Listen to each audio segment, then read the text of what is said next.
Warahmatullahi wabarakatuh. Jumpa lagi bersama saya Erman Tale Daulay di channel YouTube Tale Trias Info. Pada wawancara pertama kemarin saya dengan opung saya Ustadz Bunyamin Daulay membahas soal fakir miskin dan anak yatim. Pada episode kedua ini kami akan membahas soal pertolongan Sang Pencipta. Di masa pandemi ini banyak masyarakat kita yang merasa frustasi, ketakutan, khawatir, campur aduk menjadi satu.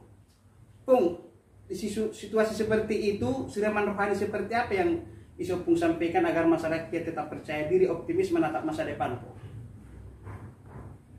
Yaitu berasal surat Al-Fatih. Surat Al-Fatih. Yaitu Bismillahirrahmanirrahim, Ijazah Nasrullahi wal Fathu. Apabila datang pertolongan Allah wal Fathu, ya semua keterbukaan lah. Dari kata-kata patah ayat tahu fatah. Jadi pertolongan Allah ini dua macam. Kadang-kadang dia berupa rezeki, kadang-kadang berupa musibah. Ini kita harus tanggapi secara terbuka, transparan. Mari kita coba tanggapi permasalahan yang kita ada di negara kita ini. Semua galau, karena tidak ada kepastian. Kapan berakhirnya situasi yang ada ini? Dengan berbagai cara, baik di kalangan intelektual maupun kalangan masyarakat biasa maupun secara menurut kekuasaan, yaitu pemegang kekuasaan sudah berusaha semaksimal mungkin.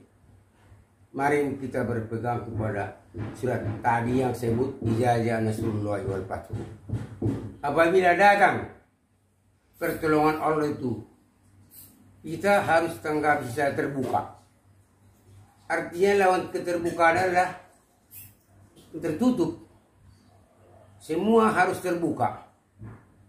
Apa permasalahan yang terbuka ini yang selalu kita sembunyikan? Selalu dikemas bermacam cara. Contohnya, kalau kita mendapat rezeki, diam-diam. Kalau mendapat musibah, biasanya dikasih tahu, teriak. Jadi kedua hal ini harus kita buka. Dapat rezeki juga dikasih tahu sama tetangga, sama istri, sama keluarga. Oh iya ya, kalau dapat rezeki diam-diam. Kalau dapat musibah juga harus dikasih tahu. Iya. Kita terbuka di dalam semua persoalan di segala bidang, di bidang ekonomi, di bidang sosial, di segala macam persoalan di bidang ekonomi. Mari kita maupun megang kekuasaan, terbukalah. Ini keterbukaan nggak ada. Dapat rezeki diam-diam, dapat musibah baru bagi orang lain. Oh, dalam mengelola pemerintahan pun harus terbuka juga. Terbuka ya? Juga, pemerintah juga harus terbuka lah. Jangan ditutup-tutup. Jangan ditutup-tutup, jangan dikemas dengan macam hal, dengan macam-macam. Oke, Ijazah Nasrullahi waro'aitan nasa ya dahuluna fi dinillahi afwaja. Aroitan nas. Bismillahirrahmanirrahim. Ijazah Nasrullahi wal Fathu. Waro'aitan nas yadkhuluna fi dinillahi afwaja. Fasabbih bihamdi rabbika wastaghfirhu innahu kana tawwaba. Jadi saya terjemahkan secara global aja. Jadi di sini permasalahannya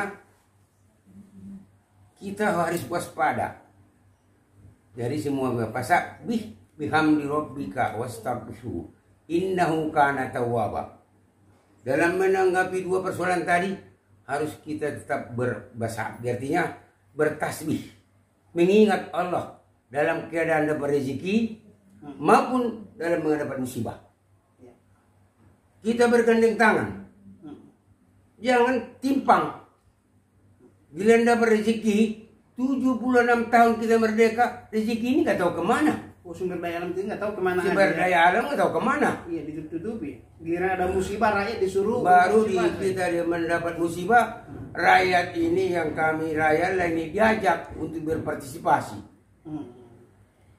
Tuhan itu baru akan tiba setelah kita. Kalau kita sudah terbuka, sama-sama terbuka, otomatisasi selesai ini masalah.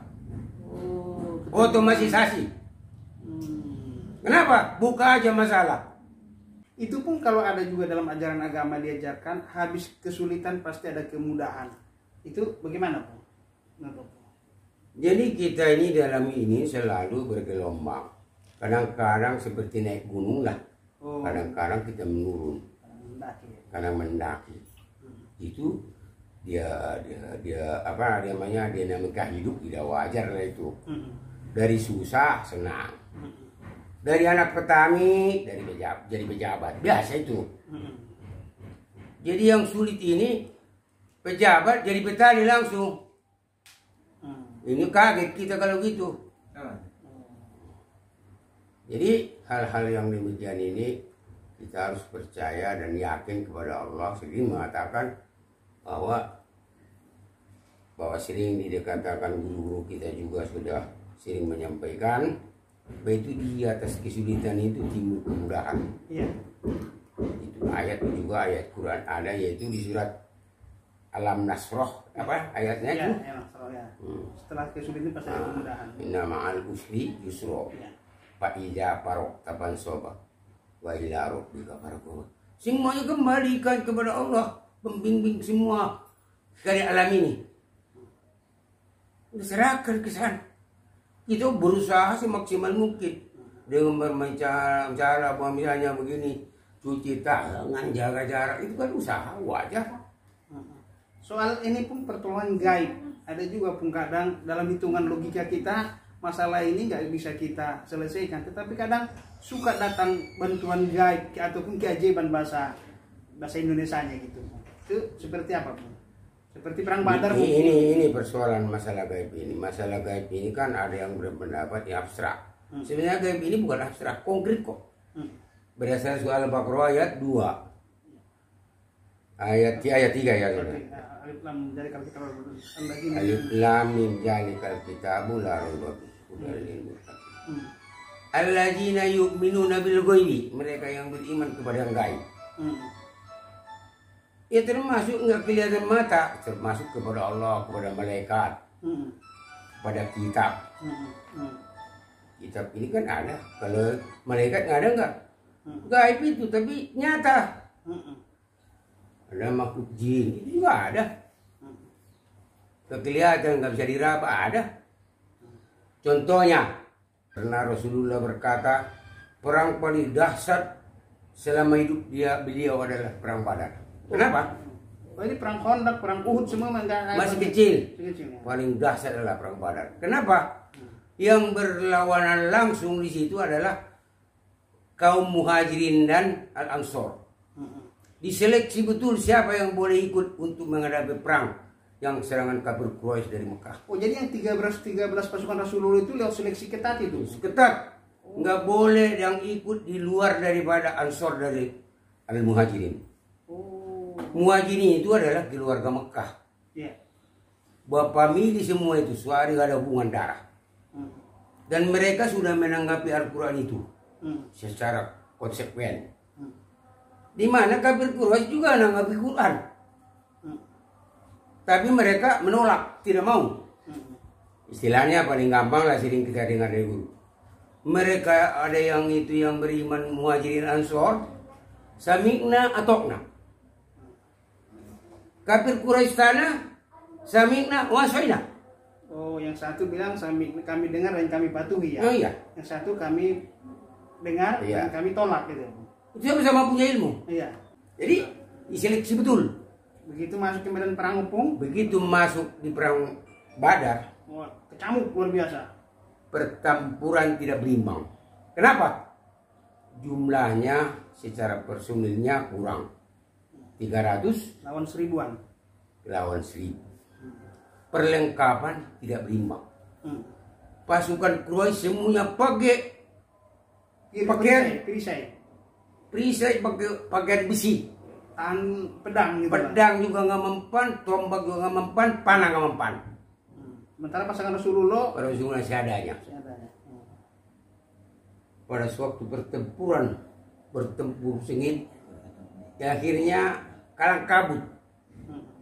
Pasukan Muslim juga habis, ada yang gugur. Begitu datang ucapan Rasulullah di tengah pertempuran, pasukan mukmin menang. Sahabat bertanya, ya Rasulullah, itu pendapat pribadi atau wahyu? Wahyu. Pertempuran. Kenapa? Malaikat diturunkan langsung oleh Allah 1000 untuk mengimbangi kekuatan yang tadi antara mukmin. Di sinilah pertolongan Allah itu turun langsung malaikat. Malaikat ini menjelma kayak manusia, ditebas, hidup lagi. Ujar kaca. Disitulah meninggalnya Abu Lahab. Ya betul. Itulah contoh peristiwa nyata kalau bantu. Itulah yang disebut dibantu langsung. Itulah intansurullah yang surkum untuk sabit aqdamakum. Apabila kita berbuat tepat menurut Allah, di situ akan turun pertolongan Allah. Apalah masalah corona? Iya. Kecil. Kalau pertolongan Allah udah turun. Ya. Kenapa harus panik? Kita serahkan kepada Allah. Tapi usaha kita udah maksimal kok. Oke, Pung. Kira-kira begitulah yang istilahnya kalau usaha kita udah maksimal. Jangan lagi saling tuduh menyalui karena mempergunakan situasi ini untuk tahun 2024 itu terlalu kecil. Untuk menguruk keuntungan juga. Keuntungan di situ. Oke. Berapa duit yang berapa dituangkan di sini? Itu koran ini triliunan. Ya, Pung. Jadi mudah-mudahan dengan penjelasan saya sedikit ini kita semua bersama bertanggung jawab terhadap masalah corona. Jangan salah menyalahkan pemerintah. Kita ikuti, jaga jarak, pakai masker, dan seterusnya. Oke. Demikian bincang-bincang tipis-tipis saya.